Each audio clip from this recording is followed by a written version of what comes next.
या घडीची महत्त्वाची बातमी आहे। 6 नोव्हेंबरला राज्य निवडणूक आयोगाची पत्रकार परिषद होणार आहे। स्थानिक स्वराज्य संस्थांच्या निवडणुकांची घोषणा होण्याची शक्यता आहे। पत्रकार परिषदेनंतर राज्यात आचारसंहिता लागू शकते। सुरुवातीला नगरपालिका, त्यानंतर नगरपंचायतीच्या निवडणुका होतील।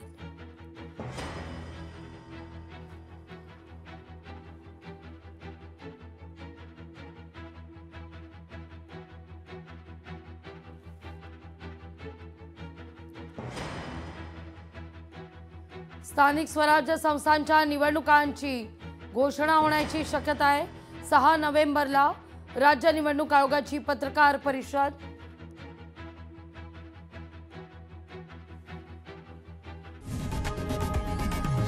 लोकशाही मराठी ऐका, पहा, जागरूक रहा।